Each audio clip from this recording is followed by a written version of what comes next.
Beethoven wouldn't be Beethoven today, right? He would maybe do something entirely different. Maybe be in Silicon Valley. He would maybe create, an artificial intelligence, or we don't know. But it's about be Beethoven. It's just a impulse to think about what it means to be creative today.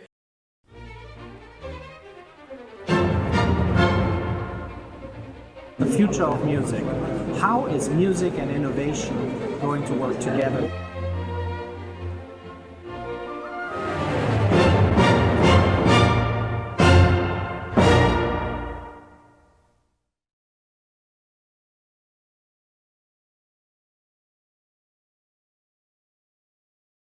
In 5 words, what's your future of music? The future of music is what we make of it in the present. Future is always a result of the present, so I think we need to talk actually more about the present in order to predict the future. Preparing the Beethoven year 2020, and actually not for since last month, but for quite some time. So can you explain what Be Beethoven is about? It's really about trying to look for the spirit of Beethoven and not so much the new ways or other ways of presenting the material or the work, because that is being done very much. We don't need a revival of Beethoven, right? He's pretty established. What we do need, at least that's our credo, is a revival of the spirit of creation and creativity and undogmatic thinking, and really trying to project into the future. And that's what Beethoven stood for in his time. He was an incredible shaker and mover of his period, and we need more of that today, because it can't just be about representing the past. It has to be about manifestation of the present into the future. So that's really the spirit of Beethoven. It's about using all the attention that Beethoven is getting for very good reasons in his Jubilee year to create something new. Be Beethoven has actually the idea in the name. So it is a group of 12 fellows who pretend to be Beethoven for 3 years. Not really, but they do their art and... Well, yeah, exactly. And the title, of course, is an absolute impossibility. You can't be Beethoven. And Beethoven wouldn't be Beethoven today, right? He would maybe do something entirely different. He would maybe be in Silicon Valley. He would maybe create, an artificial intelligence, or we don't know. But it's about be Beethoven. It's just a impulse to think about what it means to be creative today, what it means to work creatively with music today, to use also all the associations we have with Beethoven, the political artist, the absolute fighter for his art, the Sturm und Drang, all that he stands for, to kind of think about what that means today. So it's really about the inspiration and not so much about the representation. 12 fellows. Maybe give examples from which angles they look at Beethoven or at creativity today. Mm-hmm. And which countries are they from? Well, for me as a curator, it's super important to have a diversity in the group, to have also non-conformity. So you have a group of 12 people, artists, that have very diverse positions that also contradict each other.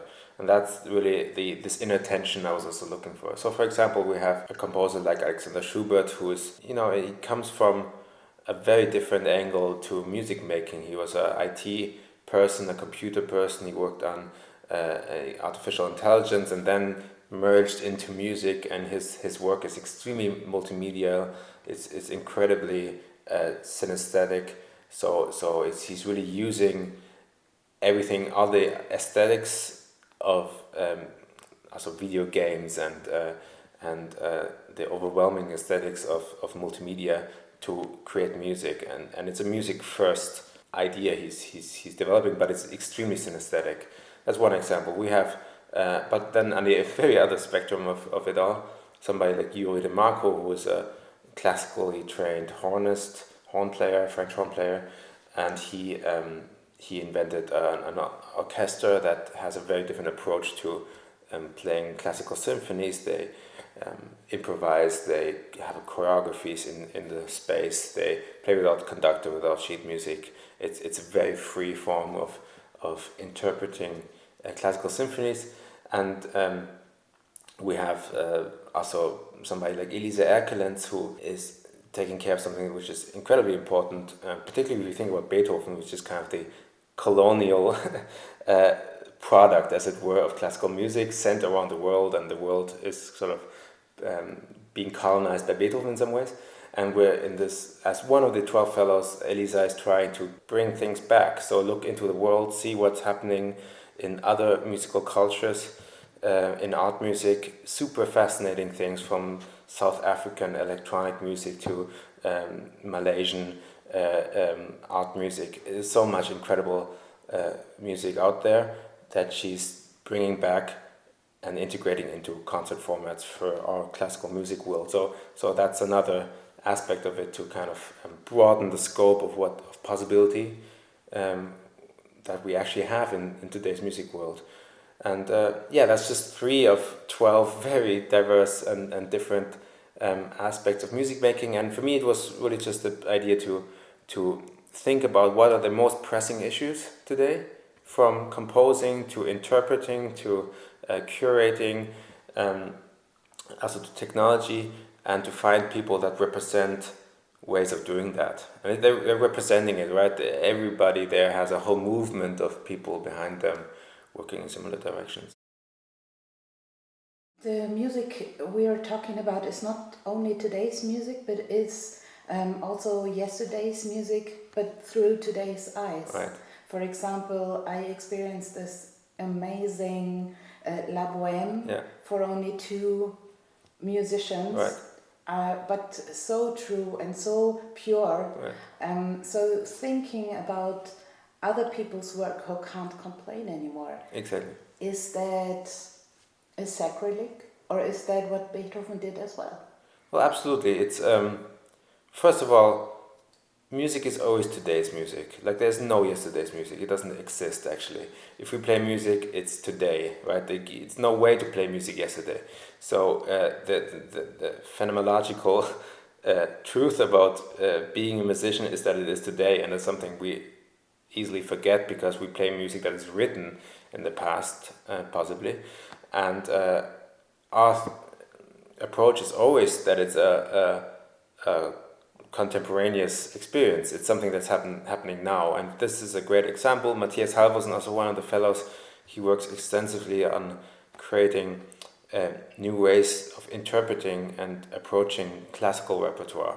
So in this case, big, huge opera, to break it down to really just 2 voices, a big piano score and a violin, and have everything else being portrayed by, or all the narrative being portrayed by the libretto projected onto very nice typographies, and everything else is happening in the head.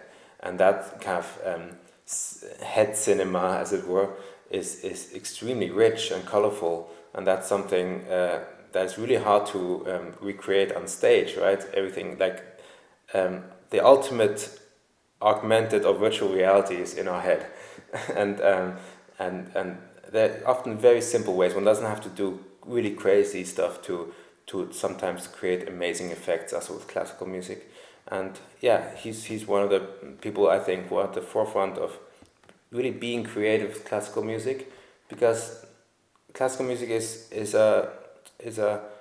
material. It's something we need to work with. It's not a dictate. It's an inspiration. Another interesting experiment is taking Bach's music, for example, and giving it sort of a performative way of approaching, which includes the audience, which was natural actually when Bach was alive. Right. The people in the church were singing along. So going back to things that were once just normal and taking the richness we lost already, back into today's world? Is that also bringing us closer to a good future? I think so. I think we need to really have a more, let's say, comprehensive view also on the past. For example, if we go into Baroque music, it was pretty crazy the way concerts were done in those days. It was extremely close up. It was extremely immersive in the way as it was presented, and with many choirs all over the place and extremely close settings. And it's really quite wrong to play that in a classical concert setting. It's just not written for that surrounding. So in a way, we can be very innovative by just looking into the past, how things were, what they were written for. So and I don't mean sort of a neurotic historical performance practice, which is also a useful thing, of course, but just getting creative out of looking how things were done and how to actually how we can transfer that into today's world. Because the music is really, the great thing about music is it transcends spaces and time. It can be a very contemporary experience, no matter when it was written. And some of our best experiences were with very old music that was written for really a very different time. And there's also one of our fellows, Elena Albach, who works on that, using old music, so pre-Beethoven music, and to think about how to do that today. And that's also, when we think about Beethoven, we always think about his effect into the future, but we don't really think about that he comes from the past. And of course, and that's also a fascinating, I think, aspect to kind of, open up music history and then use it for today. Two other fellows are looking inside themselves. Maybe we can describe it as the psychological side. So very fascinating. Michael Rauter is giving a performance where everybody in the audience can feel how failure is important to create. Yes. And it's a very painful experience, but also it enriches the artist. Yes, Michael is really interesting in that respect. He's also again a classically trained cellist who then, with his ensemble Kaleidoscope, they created all kinds of different formats and experiments, and now he's quite radically looking for our own language as a performer, both with cello, but also just in absence of the cello, which again is it's a very interesting tension. And his works are very painful sometimes because they just really mirror things that are very fundamentally human. This just failure of for example, in his last piece, growing up, and growing up in the sense of shaking off layers of oneself, and actually kind of looking for stability in some way.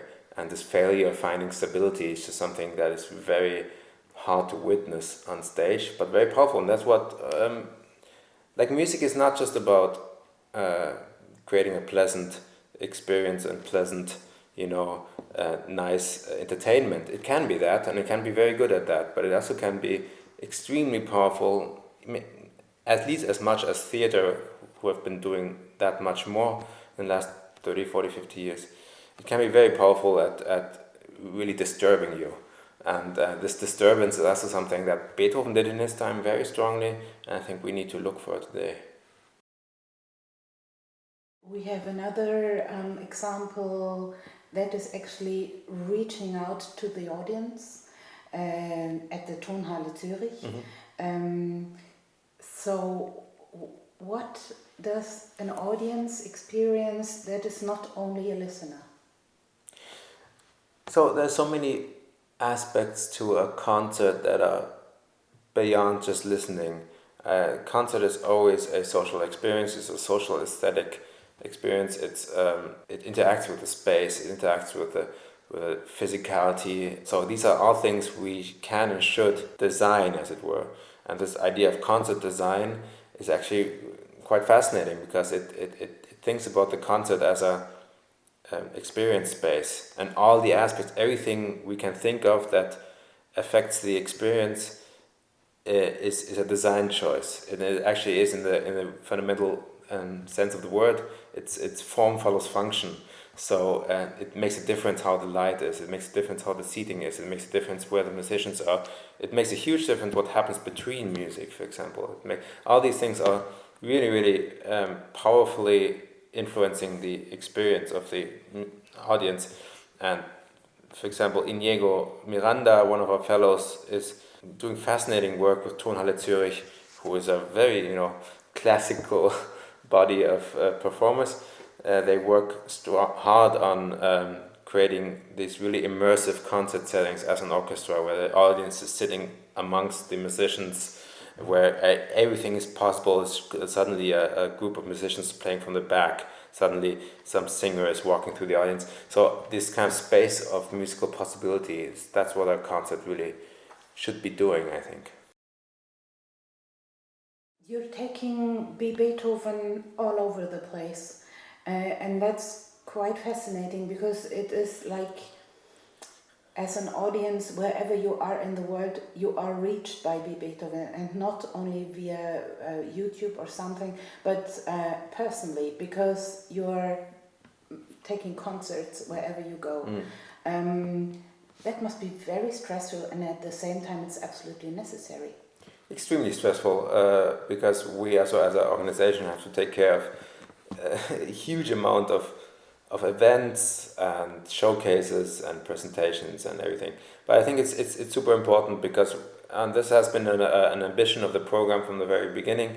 It's not about creating something in back doors in some studio somewhere in some kind of a scientific sterile setting. It's about creating spaces to really show it at the audience, and because that's really where art becomes true and real, particularly music. It remains abstract and kind of unreal if it's not presented to an audience. And actually, one of the reasons why we do so many showcases is because these are all experiments. This is all work in progress. So the only really way to learn if something really works or doesn't work, which is as important as the things that work, is to try it out, to do it on stage with audience, with real life settings, and then you learn, okay, this has to be tweaked there, this doesn't work at all, this is amazing. So it's very much an iterative, rapid prototyping type of work, where you just show a lot of material, and then hopefully by the end of the process, end of 2020, we will be somewhere, and a lot will have happened. A very important showcase has happened at your own festival, PODIUM Esslingen. Your whole festival is actually the cradle of Beethoven, so to speak. Yes. What's the idea of the festival, and how is it connected to Beethoven? And also, how is the festival growing, and how is Beethoven stabilized? So Beethoven is really an extension of the philosophy of PODIUM Esslingen, which is started out as a festival and turned into this platform where these ideas are supposed to be realized. To put it very abstractly, it's about the 0 to 1, about making projects out of ideas, and that's actually quite hard. Because there are many ideas. It's kind of easy to have ideas. Like, I have many ideas, and everybody has many ideas. But it's what is hard is to make them real, and to actually all the crazy hurdles that are thrown to you whilst trying to create something that is actually happening. So that's really what we're about. We're about creating, making projects out of ideas. And ideas come from all over the place. There's so many hungry, amazing musicians coming out in the young generation. And the other end of the spectrum, there's incredible demand for innovation, whatever that is, but new formats, different ways of doing things in the market, in the concert scene, in the festivals, in the concert houses, and but there are very few places where you can actually try it out and prototype and incubate a project or an idea and or an ensemble. So that's really what we're for as PODIUM Esslingen. We're a platform where you can actually do that first step as an artist and create and incubate your project and your idea, and that's really, really valuable, because then things can go on from there, and that's where others also take over. We're not about creating the perfect high gloss finished thing. We're about creating the new idea and opening up the space of possibility, and then hopefully it can develop into something that also can be shown all over the place, which is happening, right? Because we've been incubating quite a few of projects that are now all over the concert scene, and that's of course cool.